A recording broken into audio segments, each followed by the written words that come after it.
أما بعد فأعوذ بالله من الشيطان الرجيم. بسم الله الرحمن الرحيم. إنما يؤمن بآياتنا الذين إذا ذكروا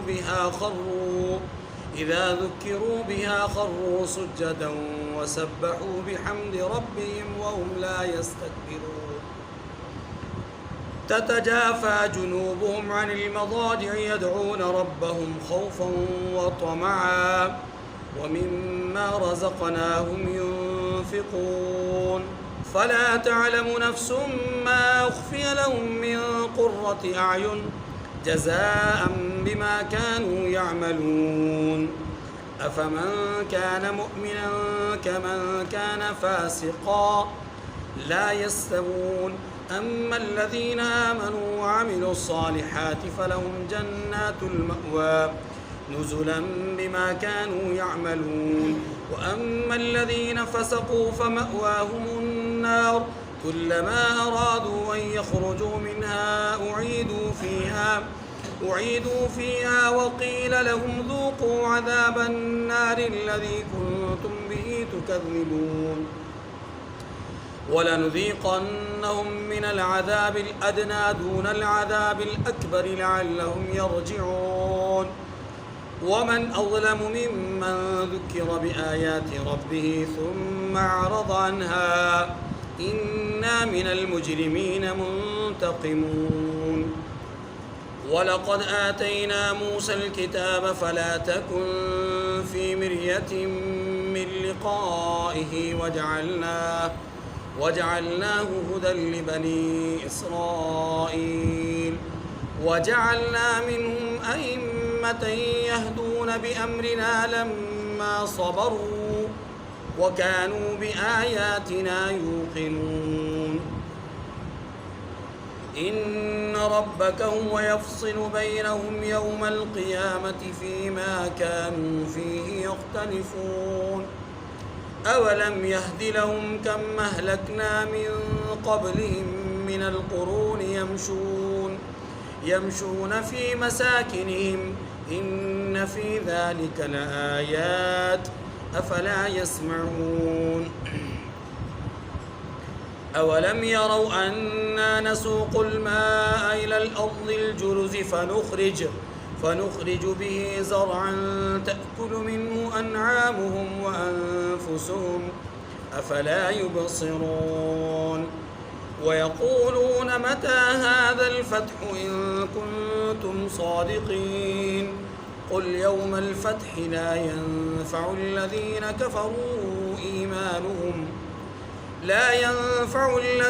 كفروا إيمانهم ولا هم ينظرون. فأعرض عنهم وانتظر إنهم منتظرون. صدق اللہ العظیم. سورۃ السجدہ کی آیت نمبر 15 سے لے کر کے آیت نمبر 30 تک آپ کے سامنے تلاوت ہوئی. دعا فرمائے کہ حق تعالی جل شانہ ہم سب کو قرآن مجید فرقان حمید کو پڑھنے، سمجھنے اور اس پر عمل کرنے کی توفیق نصیب فرمائے. پہلی بات، گزشتہ آیات میں ہمارے سامنے قیامت کے منکرین، مشرکین، کافرین کا تذکرہ تھا اور ان کی نافرمانیوں کا ذکر تھا. بتایا یہ گیا تھا کہ یہ لوگ متکبرین ہیں، یہ لوگ اللہ کی یاد سے غافل ہیں، دور ہیں. اب یہ جو آیات کریمہ ہیں ان میں پہلی بات ان کے موقف کے مقابلے میں مؤمن کو بیان کیا گیا، کافر کے مقابلے میں مشرک کے مقابلے میں مومن کو بیان کیا گیا، کافر کے مقابلے میں مومن کو بیان کیا گیا، نافرمان کے مقابلے میں فرمان بردار کو بیان. ایک بات. دوسری بات، ان کا تکبر اور مومن کی عاجزی اور خشوع.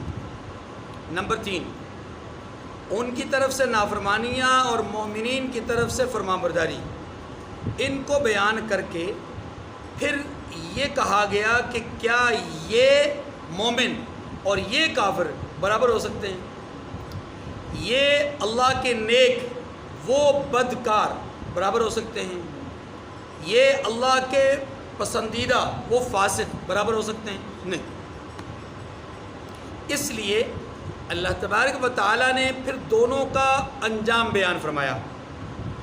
مؤمنین کا انجام بیان فرمایا، فَلَهُمْ جَنَّاتُ الْمَأْوَىٰ نُزُلًا بِمَا كَانُوا يَعْمَلُونَ، بہترین مہمان نوازی، جنت ان کا ٹھکانہ۔ اور کافرین کے حوالے سے فرمایا کہ ان کے لیے دنیا میں بھی ہلکا پھلکا عذاب اور آخرت میں تو عذاب الاکبر، بڑا عذاب۔ اب دیکھیے آیات کریمہ کو ابتدائی طور پہ جن آیات کو ہم پڑھیں گے، دیکھیں انما یؤمن بآیاتنا الذین اذا ذکروا بها خروا سجدا وسبحوا بحمد ربهم وهم لا يستكبرون۔ ہماری آیتوں پر تو وہی لوگ ایمان لاتے ہیں کہ جب ان کو ان سے نصیحت کی جاتی ہے، یعنی ان آیتوں سے، تو سجدے میں گر پڑتے ہیں اور اپنے پروردگار کی تعریف کے ساتھ تسبیح کرتے ہیں اور غرور نہیں کرتے۔ یہاں اللہ تبارک و تعالیٰ نے اس آیت کریمہ میں اہل ایمان کی صفات بیان فرمائی، صفات بیان فرمائی۔ پہلی صفت یہ بیان فرمائی ہے کہ جب ان کے سامنے ہماری آیات آتی ہیں تو سجدے میں گر پڑتے ہیں۔ آیات سے مراد کیا ہے؟ پہلی بات تو یہ سمجھیں، آیات سے مراد یہ قرآن کی آیات بھی ہیں، ایک قول۔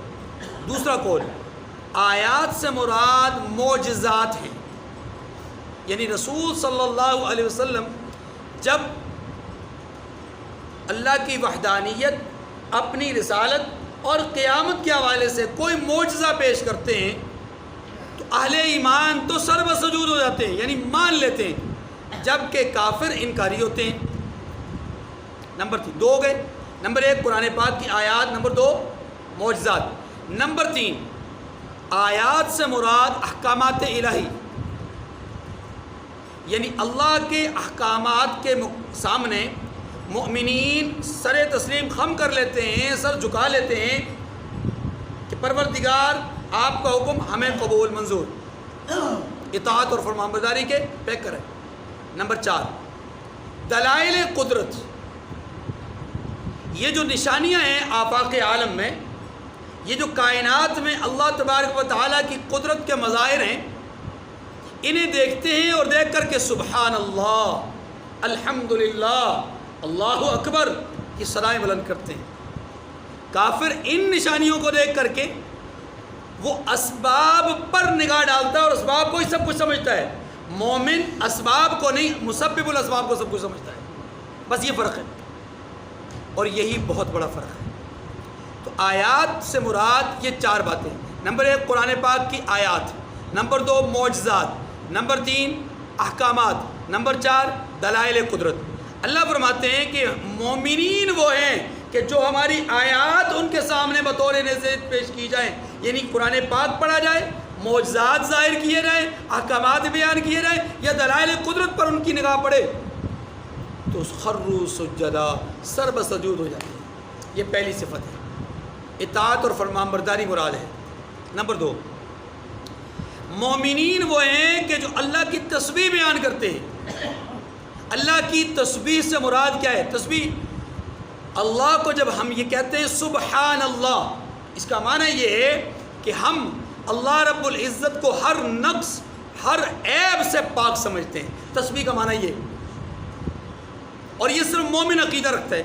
نمبر 3 تیسری صفت، اللہ کی تحمید بیان کرتے ہیں کہ ہر طرح کی تعریف اللہ کے لیے، الحمدللہ رب، التحیات للہ، تمام طرح کی ستائش اور تعریف اللہ کے لیے، ٹھیک ہے جی۔ 3 صفات، چوتھی صفت وَهُمْ لَا يَسْتَكْبِرُونَ، یہ وہ لوگ ہیں جو تکبر نہیں کرتے۔ تکبر سے مراد کیا ہے؟ نافرمانی۔ یہاں تکبر سے مراد کیا ہے؟ احکامات الہی سے روگردانی اختیار کرنا۔ تکبر سے مراد کیا ہے؟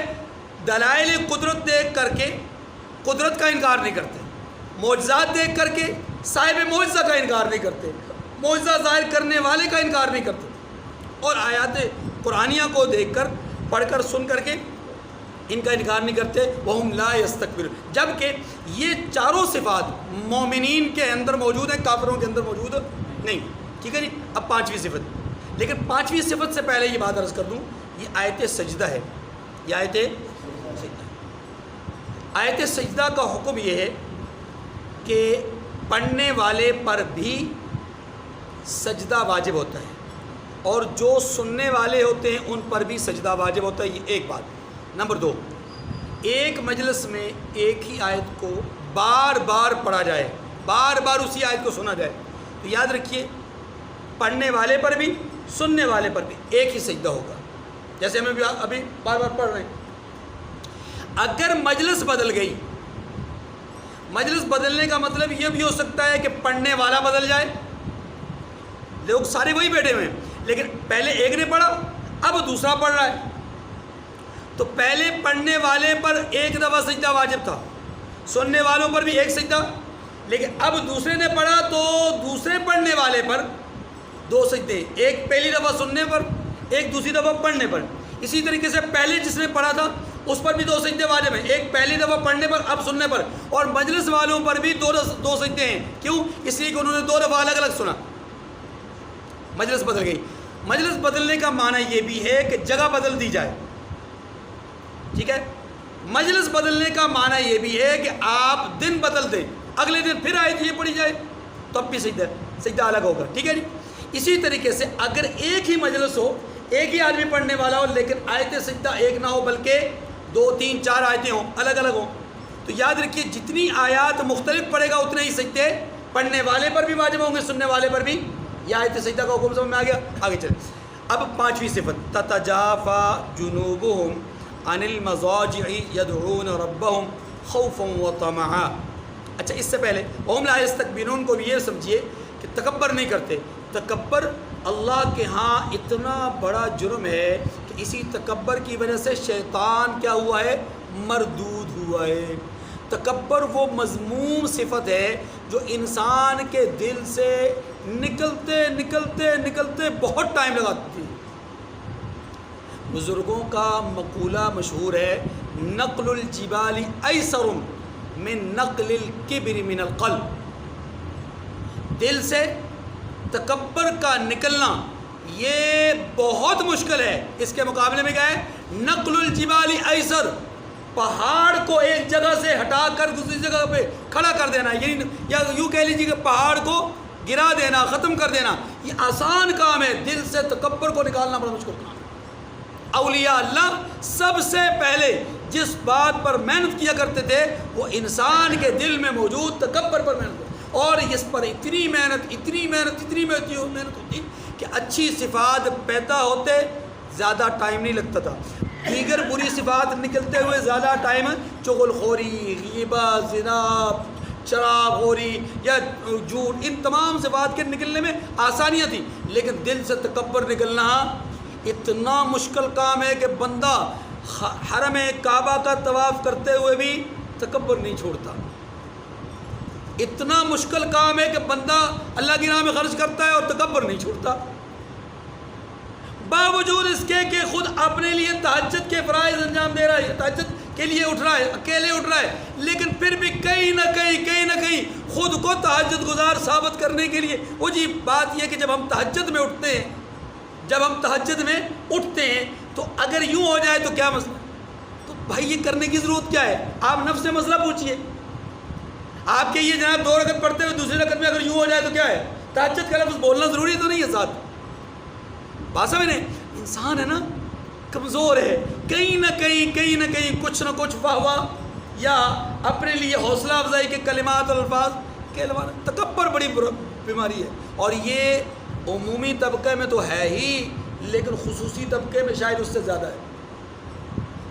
عموم میں تو ہے لیکن خصوص میں یہ زیادہ ہے، عجب کی کیفیت۔ اس لیے فرمایا کہ مومن وہ ہیں جو تکبر نہیں کرتے۔ اللہ اکبر۔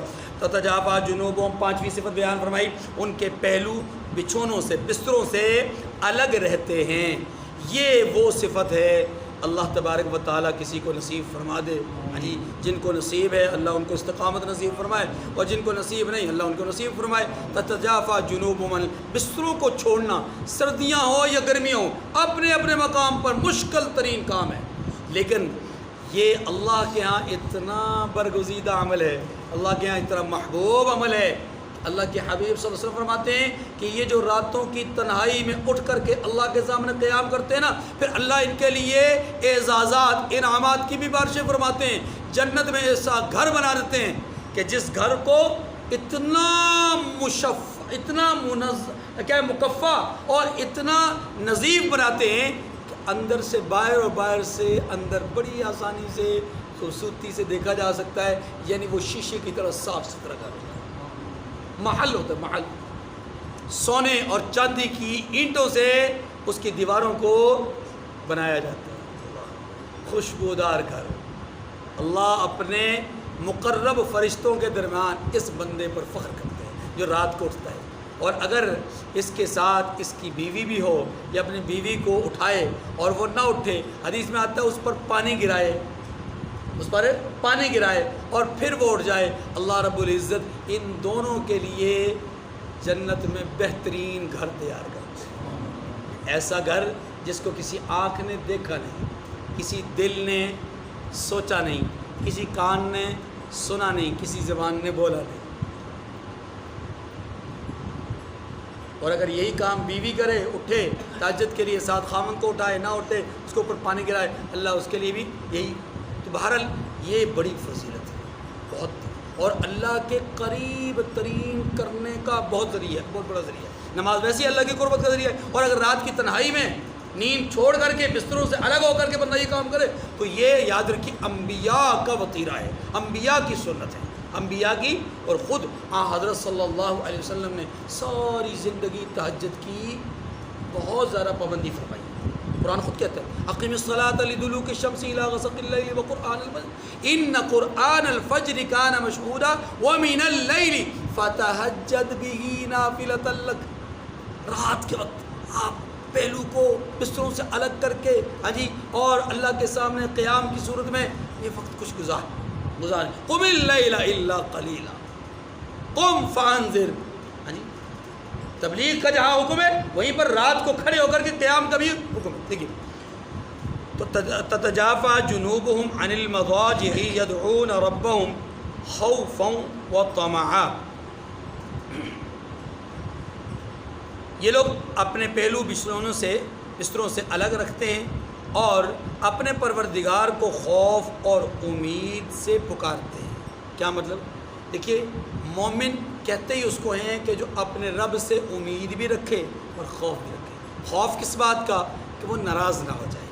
امید کس بات کی؟ کہ وہ اپنی رحمتوں سے مجھے مالا مال کر دے گا. ورنہ حضرت پرسوں فرما رہے تھے کہ بندہ کسی کو، بلکہ ایک حدیث مجھے یاد آ گئی، اللہ کے رسول صلی اللہ علیہ وسلم نے معاف کرنے کے حوالے سے ایک حدیث بیان فرمائی. آپ علیہ السلام نے ارشاد فرمایا کہ اس دنیا میں رہتے ہوئے کوئی آدمی کسی ایسے شخص کو معاف کرتا ہے جو اس کی نظر میں، اس کی نگاہ میں، اس کے علم میں معاف کرنے کے قابل نہیں ہے. ایسے شخص کو معاف کرتا ہے جو معاف کرنے کے قابل نہیں ہے. اللہ کے رسول فرماتے ہیں کہ یہ ایسے شخص کو معاف کرے گا کل قیامت کے دن اللہ اس کے اس گناہ کو معاف کر دیں گے یا ان گناہوں کو معاف کر دیں گے جو معاف کرنے کے قابل. اس لیے بھائی یہ بڑا جو ہے وہ اللہ کی ذات سے خوف اور امید رکھنی چاہیے. اور یہ خوف اور امید انسان میں تبھی پیدا ہو سکتی ہے جب بندہ ظالم نہ ہو، ظالم کا معاون نہ ہو. چلیے وَمِمَّا رَزَقْنَاهُمْ يُنْفِقُونَ. صفت نمبر 7. صفت نمبر 5 کیا ہے؟ تتجافا جنوبهم عن المضاجع. بستروں کو الگ رکھتے ہیں، یعنی اپنے آپ کو رات کے وقت بیدار کر کے اللہ کے لیے کھڑے ہوتے ہیں. یہ اور صفت نمبر 6 کیا ہے؟ وَيَدْعُونَ رَبَّهُمْ خَوْفًا وَطَمَعًا. عثمان بھائی وَيَدْعُونَ رَبَّهُمْ خَوْفًا وَطَمَعًا. امید اور خوف کے درمیان رہتے ہوئے رب کو پکارتے، مانا دعائیں کرتے ہیں. مانا کیا ہے؟ دعا کرنا. یہ بھی ایک صفت ہے. مانگنے والا اللہ کو محبوب ہے نہ مانگنے والے پر اللہ ناراض ہوتی ہے، مانگنے والے سے اللہ خوش ہوتے ہیں۔ نمبر 8 وَمِمَّا رَزَقْنَاهُمْ يُنْفِقُونَ، اور جو مال ہم نے ان کو دیا ہے اس میں سے خرچ کرتے ہیں۔ پیچھے جن لوگوں کا ذکر تھا وہ کافر تھے، فاسق تھے، گنہگار تھے، فرمایا قلیلا ما تشکرون، تم میں سے اکثر ناشکرے ہیں۔ دل دیا، آنکھیں دیں، کان دیے، تمہیں اللہ نے حقیر اور کمزور اور ذلیل پانی سے پیدا کیا، سب کچھ کیا، لیکن تم ہو کہ شکر ادا نہیں کرتے۔ اب مومن وہ ہے کہ جو اللہ کا شکر ادا کرتا ہے۔ شکر کا طریقہ کیا ہے؟ اللہ پاک نے یہ صفات بیان فرمائی۔ یہ شکر کا طریقہ ہے انسان کے اندر عاجزی پیدا ہو جائے، اللہ کے احکامات کے سامنے سر تسلیم خم کر دے، اللہ کی تسبیح بیان کرے، اللہ کی حمد بیان کرے، تکبر نہ کرے، اپنے پہلوؤں کو بستروں سے الگ رکھے، یعنی رات کو تہجد کے لیے اٹھے، اللہ سے گڑ گڑا کر دعائیں مانگتا رہے، رائے خدا میں خرچ کرتا رہے۔ یہ ہے شکر کے طریقے، یہ ہے شکر کے۔ آپ دیکھیں، غور کیجئے، اس میں زبان کا شکر بھی آ گیا، تسبیح و تحمید، اس میں اعضاء کا شکر بھی آ گیا کہ پہلوؤں کو اللہ کے لیے بستروں سے الگ رکھ لیا، اس میں مال کا شکر بھی آ گیا کہ مال اللہ کی راہ میں خرچ کر دیا۔ تو شکر کی ساری قسمیں اس میں آ گئی۔ تو شکر کا طریقہ کیا ہے؟ انسان زبان سے شکر ادا کرے، انسان اپنے دل سے اللہ کا شکر ادا کرے۔ دل سے اللہ کا شکر کیا ہے؟ اللہ کی نعمتوں کی قدر کرنا۔ ہم لا یستکبرون، عاجزی اور انکساری۔ اللہ تو سب کچھ، میں کچھ نہیں، تیرا سب کچھ، میرا کچھ نہیں، تجھ سے سب کچھ، مجھ سے کچھ نہیں۔ یہی تو دل کی کیفیت ہے شکر کی۔ اور اعضاء سے شکر کیا ہے؟ اعضاء سے شکر یہ ہے کہ انسان اپنے اعضاء کو رب کی اطاعت اور فرمانبرداری میں گزارے۔ اسی کو کہا گیا انما یؤمن بآیاتنا الذین، جب ان پر ہماری آیات پڑھی جاتی ہیں، احکامات بیان کے، معجزات دکھائے جاتے ہیں، دلائل قدرت بتا دیے جاتے ہیں، قرآنی آیات پڑھی جاتی ہیں، تو کیا کرتے ہیں؟ شکر ادا کرتے ہیں، یعنی سجدہ ریز ہو جاتے ہیں۔ اور مال کا شکر یہ ہے کہ مما رزقناہم ينفقون، ہمارے دیوں میں سے خرچ کرتے ہیں۔ اب یہ شکر کے طریقے بیان کر کے اب اللہ ایسے لوگوں کی جو آخرت میں حیثیت ہے اس کو بیان کر رہے ہیں۔ کیا ہم جزا بھی دیتے ہیں؟ کیسے جزا دیتے ہیں؟ خفیہ طور پر ہم ان کے لیے نعمتوں کی فراوانی کرتے ہیں۔ فلا تعلم نفس ما اخفی لهم من قرۃ اعین جزاء بما كانوا يعملون، فرمایا کوئی متنفس نہیں جانتا کہ ان کے لیے کیسی آنکھوں کی ٹھنڈک چھپا کر رکھی ہوئی ہے۔ اللہ اکبر، کوئی آدمی اس بات کو نہیں جانتا کہ اس شکر کے طریقے کو بجا لانے والے، ان صفات کے حامل لوگ، کافروں اور منافقوں اور ناشکروں کے مقابلے میں ان شکر گزاروں کے لیے اللہ کے ہاں کیسی کیسی نعمتیں چھپا رکھی ہیں، کوئی متنفس نہیں جانتا۔ آگے فرمایا جزاء بما كانوا يعملون، یہ ان کے اعمال کا صلہ ہے جو وہ کرتے ہیں۔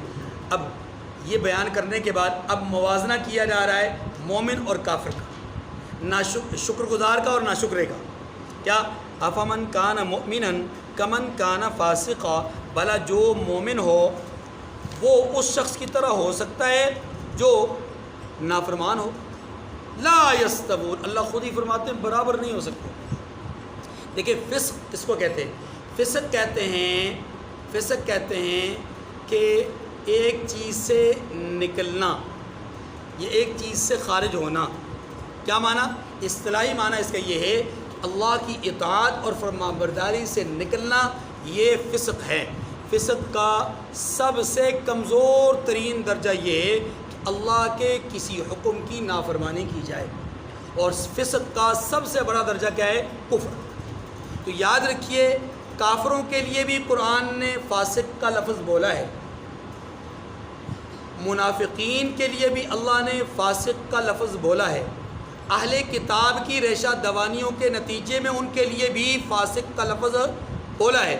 اور سورہ حشر میں تو اللہ تبارک و تعالیٰ نے گالی دینے والے کے لیے فاسق کا لفظ بولا، کسی کو عار دلانے والے کے لیے فاسق کا لفظ بولا، کسی کو برا کہنے والے کے لیے فاسق کا لفظ بولا، بڑوں کو بزرگوں کو برا کہنے والوں کے لیے فاسق کا لفظ بولا، چور کے لیے فاسق کا لفظ بولا، رشوت خور کے لیے فاسق کا لفظ بولا، ان تمام لوگوں کے لیے اللہ تبارک و تعالیٰ نے فاسق کا لفظ بولا ہے۔ قرآن مجید فاسق کا لفظ ان لوگوں کے لیے بھی استعمال کرتا ہے جو منصب قضات پر فائز ہیں، فیصلوں کے منصب پر فائز ہیں، عدالت میں قاضی ہیں یا فتویٰ دینے والے ہیں، یا کسی بھی پرے آ کے وہ وہاں پر سربراہ ہیں، کسی جو کیا کہتے ہیں اس کو، اس طرح جرگہ ہوتا ہے، جرگے کے جو سربراہ ہیں۔ یاد رکھیے اگر وہ غلط فیصلہ کرتے ہیں اللہ فرماتے ہیں کہ یہ بھی فاسق ہے، وَمَن لَّمْ يَحْكُم بِمَا أَنزَلَ اللَّهُ فَأُولَٰئِكَ هُمُ الْفَاسِقُونَ، جو اللہ کے حکم کے مطابق، اللہ کی آیات کے مطابق فیصلہ نہیں کرتے وہ بھی فاسق ہیں، وہ بھی۔ تو فاسق کا لفظ قرآن پاک نے 20 سے زائد جرائم کے لیے، غلطیوں کے لیے، کوتاہیوں کے لیے بولا ہے۔ تو میں نے عرض کیا مختصر سا کہ اس کا سب سے کم تر درجہ کیا ہے؟ اللہ کے کسی بھی حکم سے نکل جانا، یہ کیا ہے؟ فسق ہے۔ اور سب سے بڑا درجہ اس کا کیا ہے؟ کفر۔ منافق بھی فاسق ہے، کافر بھی فاسق ہے، ہاں جی، مشرک بھی فاسق ہے، اہل کتاب میں سے رشوہ دوانی کرنے والے بھی فاسق ہے، ہاں جی، اسی طریقے سے عام مسلمان ہے، گناہ گار ہے، گناہ کرتا جا رہا ہے، وہ بھی کیا ہے؟ یہاں پر تقابل کس کا ہے؟ یاد رکھیے یہاں پر تقابل مومن اور کافر کا ہے۔ نمبر 2 یہاں تقابل ہے مومن اور منافق کا۔ نمبر 3 یہاں تقابل ہے پختہ دل ایمان اور عمل والے کا، مقابلہ ہے اس سے کہ جو ایمان پر پختہ نہیں یا عمل کے اعتبار سے بہت زیادہ رذیل اعمال والا ہے، فاسق۔ فرمایا لا یستوون، یہ دونوں برابر۔ اب اس جملے کا مطلب کیا ہوا؟ یہ جملہ کیوں کہا گیا اس کو سمجھیے۔ یہ جو بات ہے یہ اس لیے کہی گئی کہ پیچھے کیا بیان کیا گیا؟ قیامت کو بیان کیا گیا نا۔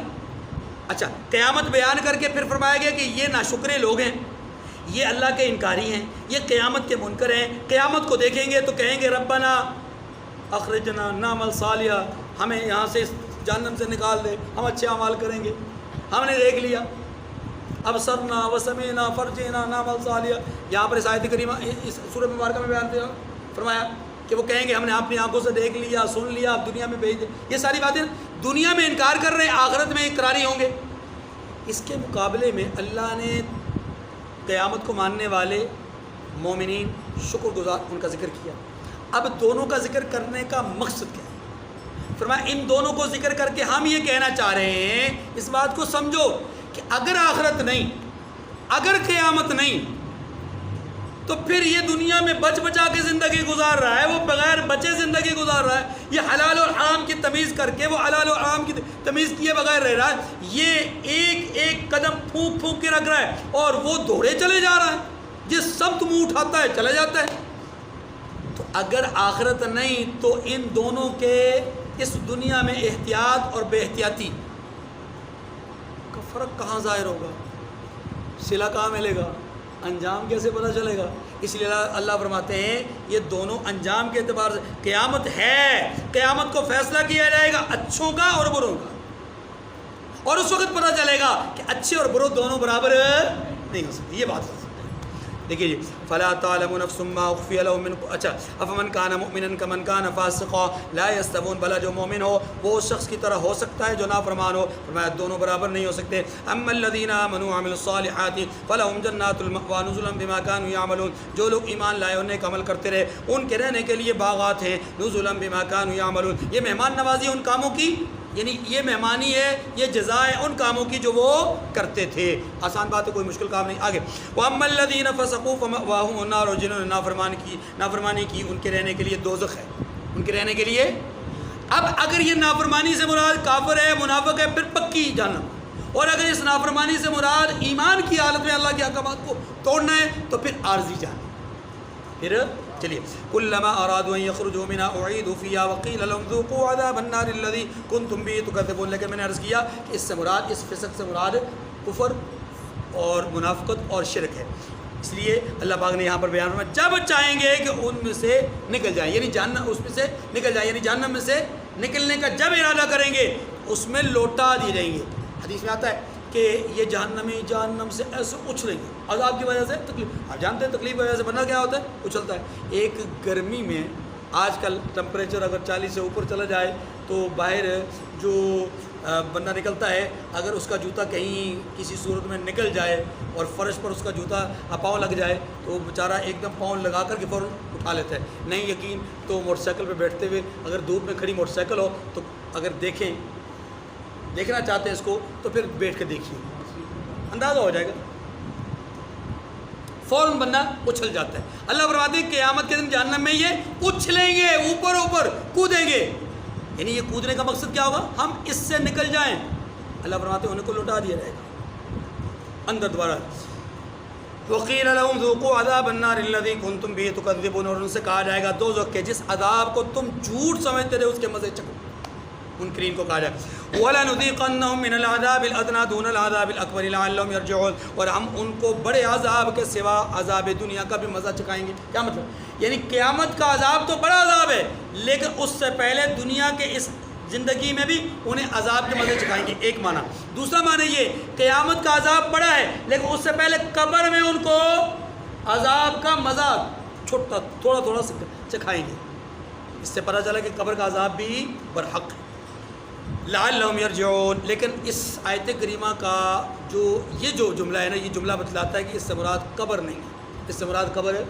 ویسے تو قبر کے عذاب کے لیے ہے، سورہ مومن میں آتا ہے النار یعرضون علیہا غدوا وعشیا، آگ صبح و شام ان پر پیش کی جاتی ہے، ویوم تقوم الساعہ ادخلوا آل فرعون اشد العذاب، قیامت جب قائم ہوگی تو فرعون کے ماننے والوں کو سخت عذاب میں مبتلا کیا جائے۔ اس آیت کریمہ میں بالکل واضح طور پہ بتایا گیا النار یعرضون علیہا غدوا وعشیا، آگ صبح و شام ان پر پیش کی جاتی ہے، یعنی قبر میں۔ اس آیت کریمہ میں اگرچہ بعض حضرات نے رائے لی ہے کہ اس سے مراد دنیا کا مختصر عذاب بھی ہے، قبر کا عذاب بھی ہے، لیکن آخری والا جو جملہ ہے یہ بتلاتا ہے کہ اس سے مراد قبر کا عذاب نہیں ہے۔ کیوں؟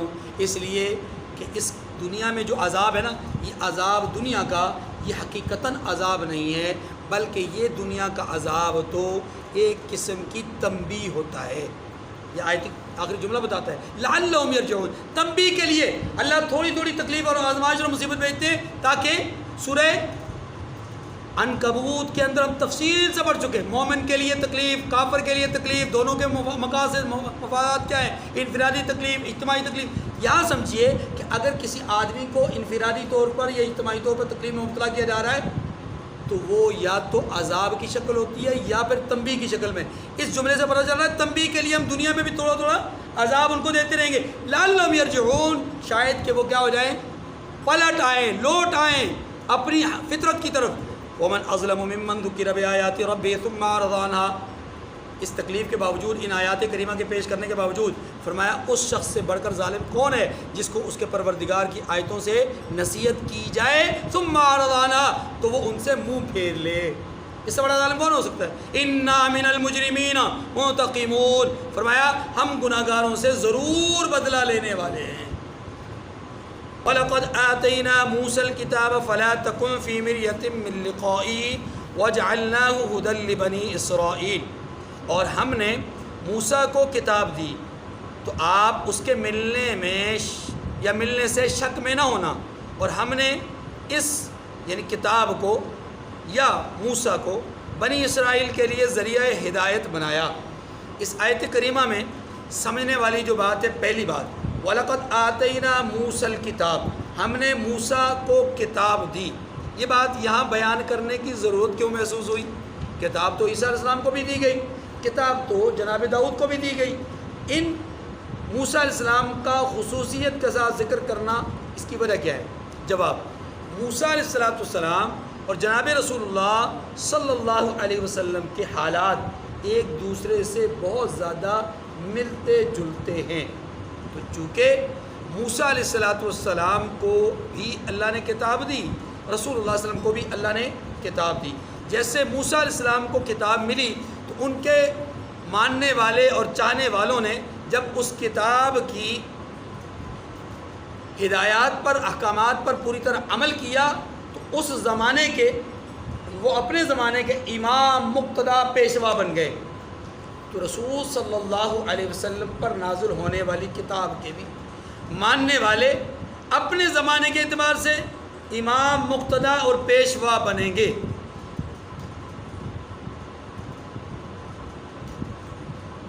موسیٰ علیہ السلام کے ماننے والے بھی اپنے زمانے کے امام اور مقتدا اور پیشوا بنے، تو رسول اللہ صلی اللہ علیہ وسلم کے ماننے والے بھی اپنے زمانے کے امام، مقتدا اور پیشوا، کیونکہ کتاب ان کو بھی ملی، کتاب ان کو بھی ملی، وہ کتاب بھی ہدایت، یہ کتاب بھی ہدایت، وہ بھی فرقان، یہ بھی فرقان۔ اتنی بات سمجھ جی، ایک وجہ ذکر کرنے کی یہ ہے، حالات دونوں کے ملتے ہیں۔ دوسرا، چونکہ موسیٰ علیہ السلام کو ماننے والے ایک زمانے تک مقتدا اور پیشوا بنے، کیونکہ انہوں نے کتاب کو مانا، کتاب کے احکامات کو مانا، تو رسول صلی اللہ علیہ وسلم کو بھی بتلا دیا گیا کہ اے محبوب، آپ کے ماننے والے بھی جب تک کتاب کو مانتے رہیں گے، مقتدا پیشوا رہیں گے، جیسے ہی ماننا چھوڑ دیں گے، عمل چھوڑ دیں گے، ان کی اقتدا، ان کی پیشوائی ختم۔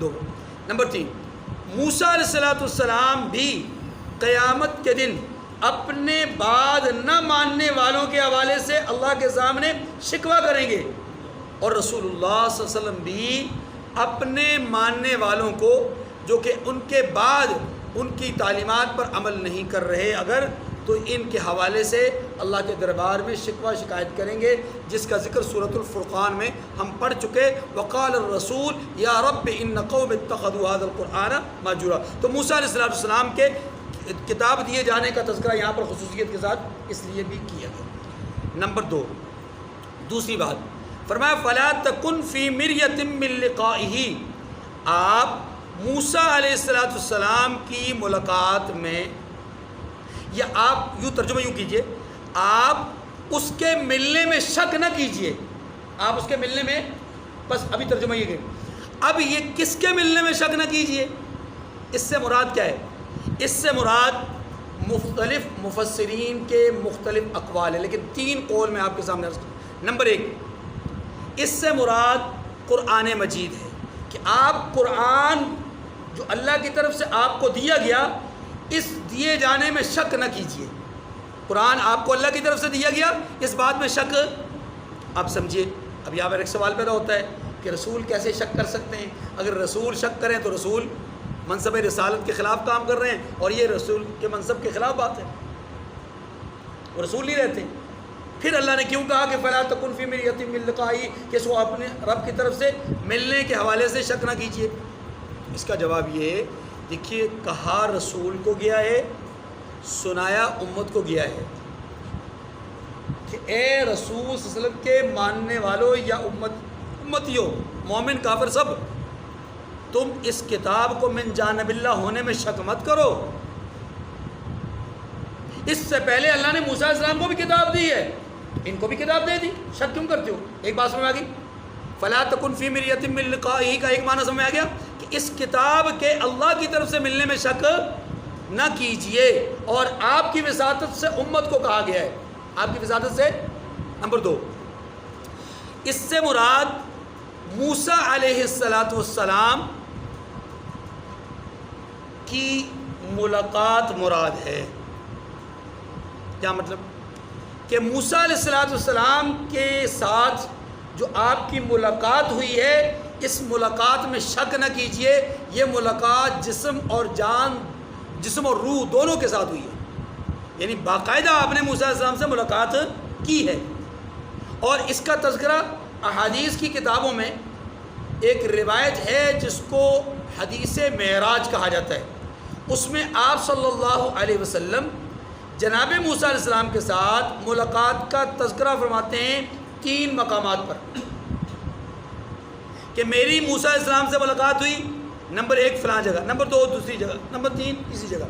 اور وہ 3 جگہ کون سی ہیں؟ پہلی، آپ نے فرمایا جب میں مسجد اقصیٰ کی طرف جا رہا تھا، راستے میں ایک سرخ ٹیلے کے پاس جہاں موسیٰ علیہ السلام مدفون ہیں، وہاں مجھے جبرائیل امین نے روکا کہ یا رسول اللہ یہاں اتر جائیے، اتر کر کے یہاں پر نماز پڑھیے۔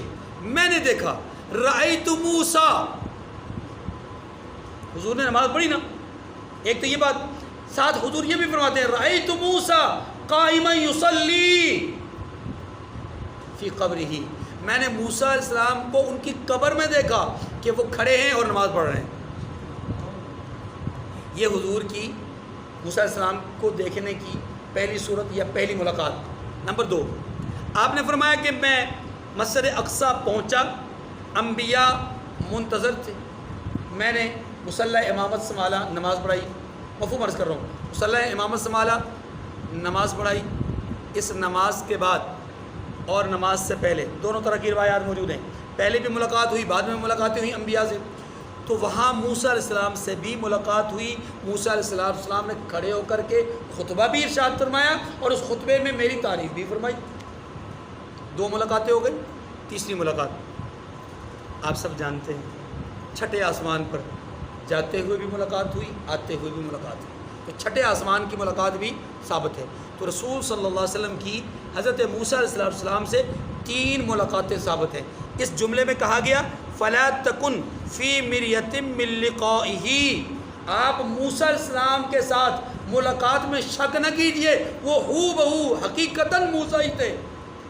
اس سے ایک بات اور بھی پتہ چلی، اور وہ بات کیا ہے کہ انسان کے جسم سے روح نکلتی ضرور ہے، لیکن اللہ جس کی روح کو واپس پلٹانا چاہیں پلٹا دیتے ہیں، اللہ کی قدرت اور طاقت سے باہر۔ تو انبیاء اپنی قبروں میں زندہ ہوتے ہیں، یہ بھی اس سے پتہ چلا۔ رأیت موسیٰ قائما یصلی فی قبرہ، میں نے موسیٰ علیہ السلام کو دیکھا وہ اپنی قبر میں کھڑے ہو کر نماز پڑھ رہے تھے۔ تو یہ رؤیت صاحب اپنا انبیاء علیہ السلام کی حیات ثابت ہو گئی۔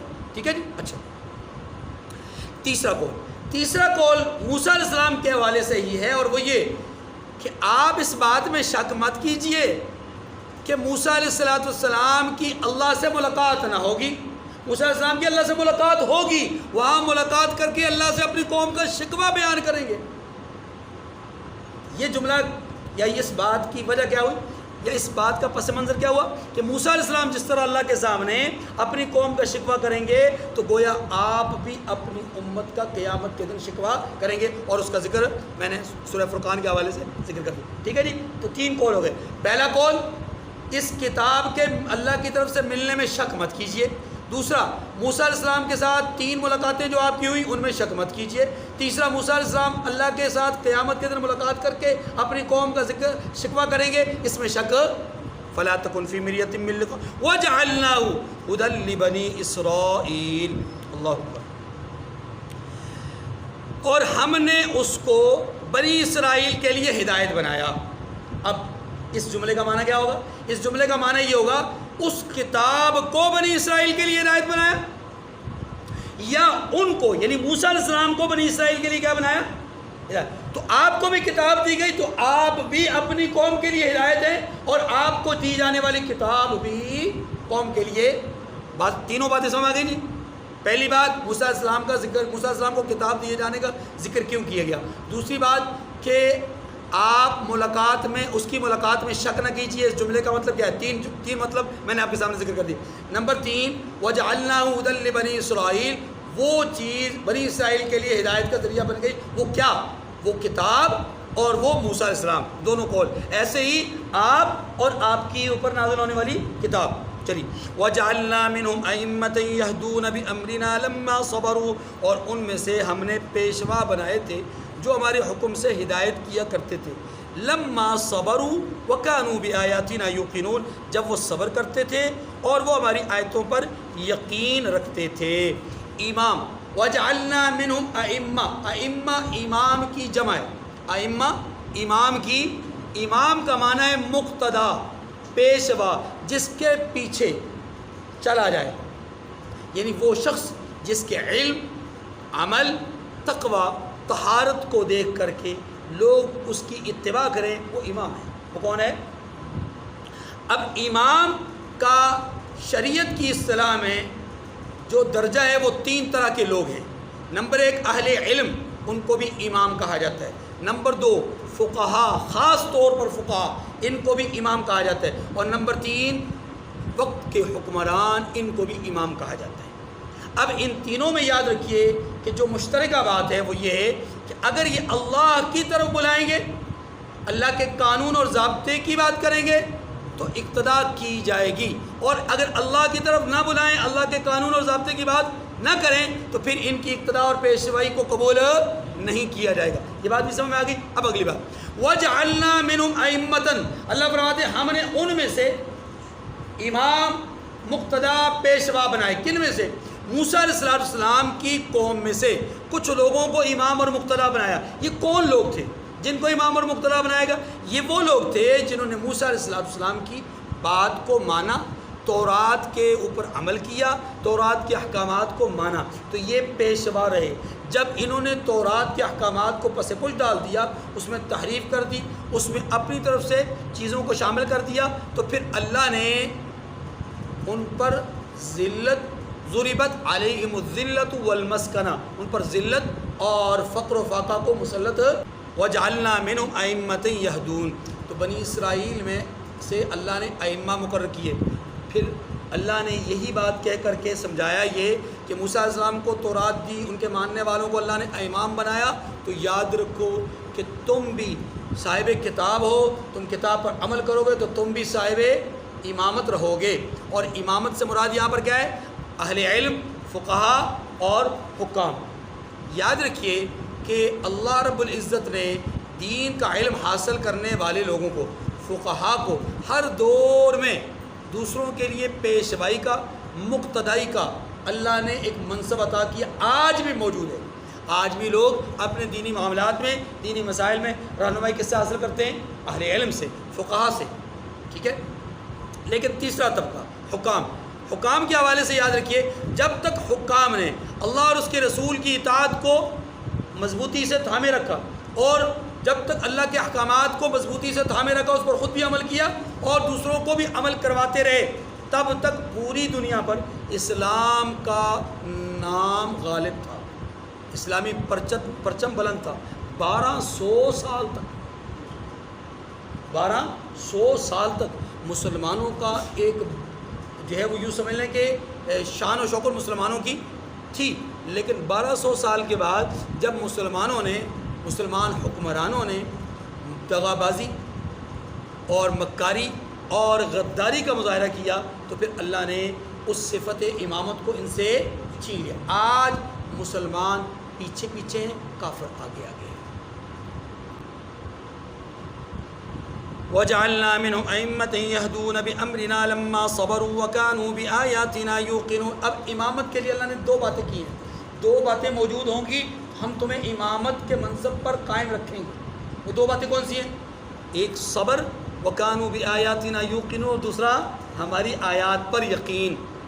آپ مجھے بتائیے ایمانداری سے، کیا ہمارے آج کے حکمرانوں کا آیات الہی پر یقین باقی رہا؟ اگر یقین ہوتا تو غزہ کی پٹی میں معصوم کلیوں کے یوں چھیترے اٹھتے؟ اگر یقین باقی ہوتا تو کیا مسلمان افتراق اور انتشار کی کیفیت میں ہوتے؟ یقین باقی ہوتا تو کیا مسلمانوں کا دل اور مسلمانوں کی جو جمعیت ہے کیا وہ پارا پارا ہوتی؟ نہیں۔ اس کا مطلب یہ ہوا کہ ہمارا رب کی ذات پر یقین نہیں رہا۔ اور افسوسناک صورتحال یہ ہے کہ اسلام کا مرکز مکہ اور مدینہ، یقین کے حوالے سے بات کریں تو اب ان کا یقین بھی اٹھ گیا۔ پہلے وہ حجاج کی خدمت کر کے اپنے لیے اللہ کی رحمت لوٹنے کا سبب سمجھتے تھے، اب انہوں نے حجاج کو، معتمرین کو سیاح قرار دے دیا کہ یہ سیاح ہیں، وزٹرز ہیں، یہ وزٹ کرنے آتے ہیں اور یہ ہمارا ایک بزنس پوائنٹ ہے۔ گویا اس کو وہ تبرک، وہ برکت، وہ سعادت، وہ ضیوف الرحمن والا تصور، وہ سارا کچھ ختم۔ نمبر دو، پہلے وہ اسی بات کو، اسی خدمت کو اللہ کی طرف سے نزول رحمت کا ذریعہ سمجھتے، اب انہوں نے پتہ نہیں کون سے ہومز اور کیسی بستیاں اور کیسی جو ہے وہ انہوں نے سٹیز جو ہے وہ بنانے کا ارادہ کر لیا۔ آئے روز وہاں پر کسینوز، آئے روز وہاں پر سنیما ہالز، آئے روز وہاں پر فوش، بدکاریاں اور زنا کے اڈے اور قہبہ خانے، اور یہ سلسلہ اب چل پڑا ہے، اور ایسا سلسلہ چل پڑا کہ نہ رکنے والا نہ تھمنے والا۔ اب سے کچھ سال پہلے سعودی عرب میں لڑکی کو، عورت کو ڈرائیونگ کا لائسنس نہیں دیا جاتا تھا، خاتون کسی جگہ پر ملازمت نہیں کر سکتی تھی، خاتون کسی جگہ پر باہر اپنے محرم کے بغیر نہیں نکل سکتی تھی۔ اب کھلے عام اجازت ہے، پہلے خواتین بے نقاب نہیں نکل سکتی تھیں، اب بے نقاب نکلنا شروع ہو گئیں۔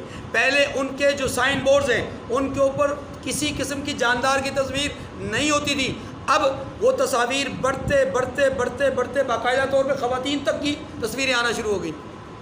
یہ کیا ہے؟ اللہ پر یقین اٹھ جانا اور مخلوق پر یقین بیٹھ جانا۔ اللہ کیا کہتے ہیں کہ تمہیں امام رکھیں گے، پیشوا رکھیں گے، مقتدا رکھیں گے۔ دو باتیں اگر تمہارے اندر موجود ہوں گی، ایک صبر، دوسرا یقین۔ پڑوسیوں کو دیکھ لیں، صبر کیا ہے نا بھائی، 20 سال صبر کیا ہے، 20 سال صبر کیا ہے، ہاتھ سے اقتدار چھن گیا، صبر کیا ہے، پھر یقین تھا اللہ کی ذات پہ کہ ہماری محنت ضائع، تو اللہ نے ایسا ان کے یقین پر عمل کروایا کہ وہ شخص کہ جسے مادرزاد ننگا کر کے پیٹا جا رہا تھا، وہ شخص جس کو اپنی چاہت اور مرضی سے سزا دی جا رہی تھی، جسے کل تک پیٹا جا رہا تھا، ان کے شرابی فوجی مارا کرتے تھے، آج اسی شخص کے سامنے کھڑے ہو کر کے ان کا پروٹوکول کے ساتھ ان کا جو ہے وہ استقبال کیا گیا اور ان کو خراج تحسین پیش کیا گیا اور ان کو سلیوٹ کیا گیا۔ اللہ دکھاتا ہے وَأَنْتُمُ الْأَعْلَوْنَ إِن كُنتُم مُؤْمِنِينَ، کہ تم ہی بلند رہو گے اگر تم مومن ہوئے۔ اللہ اکبر۔ چلیے وَكَانُوا بِآيَاتِنَا يُوقِنُونَ۔ تو شرائط امامت یہ ہیں، پیشوائی کی شرائط یہ ہیں کہ نمبر 1 صبر کریں، نمبر 2 ہماری آیتوں پر یقین ہے۔ إِنَّ رَبَّكَ هُوَ يَفْصِلُ بَيْنَهُمْ يَوْمَ الْقِيَامَةِ فِي مَا كَانُوا فِيهِ يَخْتَلِفُونَ۔ بلا شبہ آپ کا پروردگار ان میں جن باتوں میں وہ اختلاف کرتے تھے قیامت کے روز فیصلہ کر دے گا۔ بات آسان ہے، آگے چلیے۔ اولم یأتی لہم کما اہلکنا من قبلہم من القرون یمشون فی مساکنہم۔ کیا ان کو اس بات سے ہدایت نہ ہوئی، اس واقعے سے، اس امر سے ہدایت نہ ملی کہ ہم نے ان سے پہلے بہت سی امتوں کو جن کے مقامات سکونت میں یہ چلتے پھرتے ہیں ہلاک کر دیا۔ اولم یروا انا نسوق الماء الى الارض الجرز۔ کیا انہوں نے نہیں دیکھا کہ ہم بنجر زمین کی طرف پانی رواں کرتے ہیں، پھر اس سے کھیتی پیدا کرتے ہیں جس میں سے ان کے چوپائے بھی کھاتے ہیں اور وہ خود بھی۔ فلا یبصرون۔ کیا یہ دیکھتے نہیں؟ کیا یہ دیکھتے کیوں نہیں ہیں؟ سنیے، پہلی آیت میں اللہ تعالیٰ نے اپنی قدرت کی یہ دلیل دی کہ انہوں نے جن کھنڈرات کو اپنی نگاہوں سے دیکھا، ان کے بارے میں ظاہر ہے سینہ بہ سینہ انہوں نے پوچھا کہ یہ کون سی بستی یا کون لوگ آباد تھے، تو انہوں نے واقعات سنے کہ یا قوم لوط تھی، یا قوم عاد تھی، یا قوم سمود تھی، یہ قوم شعیب کی بستی تھی، فلاں فلاں۔ تو یہ اپنے اس تجارتی سفر میں ان قوموں کے احوال سن چکے، سماعتوں سے انہیں ماضی کے لوگوں کے احوال سے واقفیت ہو چکی، کانوں کے ذریعے سے بات سن لی۔ کیا سن کر ان کو یقین نہیں آیا؟ آنکھوں سے جن کھنڈرات کو دیکھا ان کے واقعات سن کر یقین نہیں آیا؟ چلیں کوئی بات نہیں، واقعات ان کو لگتے ہیں کہ ہو سکتا ہے جھوٹے ہوں، چلیں ایسا کر لیں یہ اپنی آنکھوں سے دیکھ لیں ان کی بنجر زمین کو کیسے، ہم مردہ زمین کو کیسے زندہ کرتے ہیں، یہ تو اپنی آنکھوں سے دیکھ رہے ہیں نا۔ کہ انہیں بھی دیکھ کر کے، ان زمینوں کو، مردہ زمینوں کو زندہ دیکھ کر کے بھی انہیں یقین نہیں آ رہا؟ اللہ اکبر۔ یہاں اللہ نے پانی کے چلانے کی بات کی ہے۔ اولم یروا انا نسوق الماء، کہ ہم ہی ہیں پانی کو چلانے والے، ہم ہی ہیں پانی کو رواں کرنے والے۔ پانی کو چلانے کا معنی کیا ہے؟ پانی کو چلانے کا ایک معنی، اللہ بادلوں کو ادھر سے ادھر، ادھر سے ادھر، ادھر سے ادھر چلاتے ہیں۔ آپ جانتے ہیں بادل بخارات سے اٹھتے ہیں، بنتے ہیں، اور یہ ضروری نہیں ہے کہ جہاں کے بخارات ہوں وہیں پر بارش برسے، بالکل نہیں۔ بہت دفعہ ایسا ہوتا ہے کہ بخارات اس جگہ سے اٹھتے ہیں، بادل بنتا ہے، بادل بننے کے بعد ہواؤں کے تپیڑوں سے یہ بادل ایسے چلتے چلتے چلتے چلتے وہ دوسرے صوبے میں، شہر میں یا ملک میں جا کر برس پڑتا ہے۔ اللہ فرماتے ہیں کیا ہم نے پانی کو چلایا نہیں؟ انہوں نے دیکھا نہیں؟ جن جگہوں پہ یہ رہتے ہیں یہ جگہ تو بالکل ویران ہے، مردہ ہے، یہاں تو پتھر ہی پتھر ہیں، ریت ہی ریت ہے، یہاں سے بخارات کہاں سے اٹھیں گے؟ ان کے اوپر بارش کیسے برس رہی ہے؟ ہم ہیں فلاں جگہ سے بخارات اٹھا کر کے بادل بناتے ہیں، بادلوں کو ہوا کے ذریعے سے چلا کر کے مکہ کی سرزمین پر بے آب و گیا سرزمین پر ہم بارش برساتے ہیں. تو پھر بھی ان کو یقین نہیں آیا کہ کوئی ہے جو اس طرح کی رحمت اور نعمت سے نوازنے والا ہے. نمبر 2، پانی کے چلانے کا دوسرا معنی یہ ہے کہ یہ جو ندیاں نالے دیکھ رہے ہیں، سمندر دریا دیکھ رہے ہیں، پنجاب کے لوگ 5 نہریں دیکھ رہے ہیں، یہ پانی کون چلا رہا ہے، کہاں سے آ رہا ہے، کہاں جا رہا ہے، کون چلانے والا؟ انا نسوق الماء، ہم ہیں جو پانی چلا رہے ہیں. 2 نمبر 3 فرمایا انا نسوق الماء کا معنی یہ ہے زمین کے اندر پانی کی نسیں کون چلا رہا ہے؟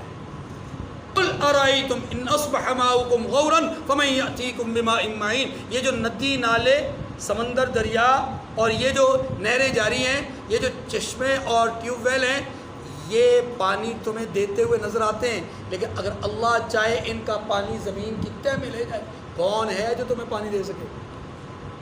تو تیسری صورت پانی رواں کرنے کی کہ اللہ زمین کے اندر ہی اندر سے پانی کو جاری کرتے ہیں، اور وہ پانی ہمیں ٹیوب ویل کے ذریعے سے ملتا ہے، پمپ کے ذریعے سے ملتا ہے، یا چشموں کے ذریعے سے ملتا ہے، ہاں جی آبشاروں کے ذریعے سے ملتا ہے. اللہ اکبر.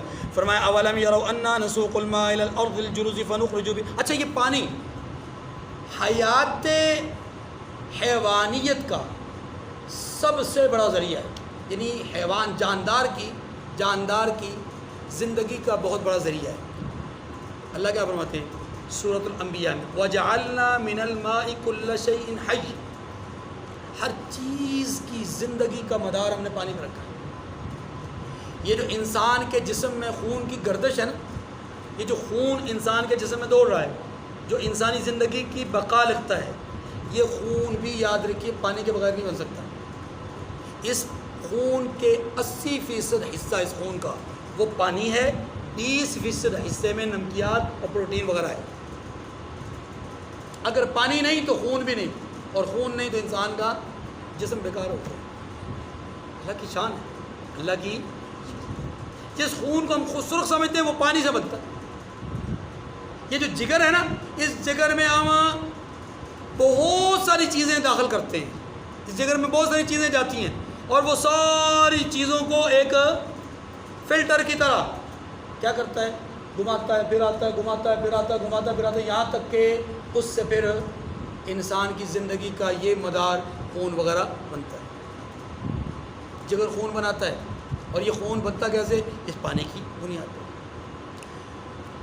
اولم یروا انا نسوق الماء الى الارض الجرز فنخرج به زرعا تاكل منه انعام وانفسهم. فرمایا کیا ان لوگوں نے نہیں دیکھا کہ ہم نے بنجر زمین کی طرف پانی کو رواں کیا، یا ہم بنجر زمین کی طرف پانی کو رواں کرتے ہیں، پھر اس سے کھیتی پیدا کرتے ہیں، یعنی مردہ زمین سے زندہ کھیتی کو پیدا کرتے ہیں. فنخرج به زرعا تاكل منه انعامهم، جسے ان کے چوپائے بھی کھاتے ہیں، وانفسهم، اور یہ خود بھی کھاتے ہیں.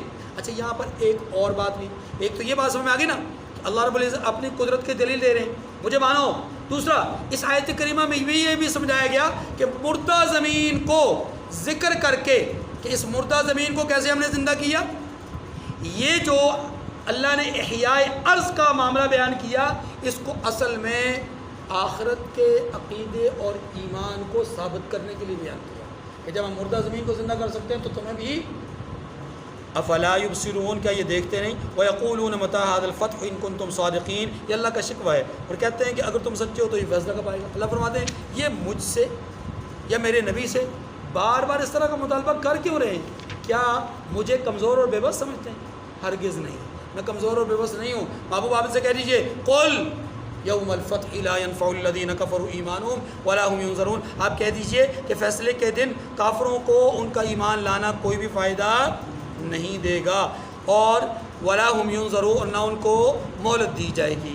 یعنی جس فیصلے کے دن کا یہ انتظار کر رہے ہیں، جب وہ آئے گا تو مہلت نہیں ملے گی اور نہ ہی ان کو کوئی فائدہ ہوگا. فاعرض عنہم. اب چونکہ ریشہ دوانیاں بڑھ رہی ہیں، ان کا ظلم و ستم بڑھ رہا ہے، تو محبوب کو تسلی دی جا رہی ہے فاعرض عنہم، آپ ان سے منہ پھیر لیجئے. سوال یہ ہے کہ نبی منہ پھیر لے گا تو دعوت کون دے گا؟ جواب اس کا یہ کہ دعوت سے منع نہیں کیا گیا. بات کو سمجھیے گا، ایک ہے دعوت سے روکنا، ایک ہے ان کی ریشہ دوانیوں کا جواب دینا. یہاں بات یہ کی گئی ہے کہ آپ ان کا مقابلہ نہ کیجیے، ان کی ریشہ دوانیوں کا جواب نہ دیجیے۔ یہ صورت کون سی ہے؟ کون سی صورت ہے؟ مکی۔ کون سی صورت ہے؟ مکہ میں حکم یہی تھا کہ آپ نے بدلہ نہیں لینا، آپ نے جواب نہیں دینا، انتقام نہیں لینا، یہی بات ہے یہاں پر۔ فَأَعْرِضْ عَنْهُمْ، یہ مطلب ہرگز نہیں کہ آپ تبلیغ چھوڑ دیں، آپ دعوت چھوڑ دیں، نہیں، دعوت کا کام کرتے رہیے، تبلیغ کا کام کرتے رہیے، وہ آپ کا منصب ہے۔ لَسْتَ عَلَيْهِمْ بِمُسَيْطِرٍ، آپ ان پر نگہبان نہیں ہے، لیکن ان علیک الا البلاغ، آپ کا کام ہے پہنچانا، آپ پہنچاتے رہیے۔ فذکر انما انت مذکر، آپ نصیحت کیجیے، آپ کا کام نصیحت کرنا ہے۔ فذکر ان نفعت الذکریٰ، اس نصیحت سے فائدہ اٹھانے والے فائدہ اٹھائیں گے۔ سیذکر من یخشی، جس کے دل میں خوف ہوگا وہ اس سے نصیحت پکڑے گا۔ آئیے، فاعرض عنہم، تو ان سے منہ پھیر لیجیے، وانتظر انہم منتظرون، انتظار کیجیے آپ بھی، وہ بھی انتظار کر رہے ہیں۔ کیا مطلب؟ مطلب یہ ہے کہ یہ جس بات کا مطالبہ کر رہے ہیں نا، اس کے لیے آپ بھی انتظار کیجیے، یہ بھی انتظار کر رہے ہیں، ان قریب پتہ چل جائے گا۔ وآخر دعوانا الحمدللہ رب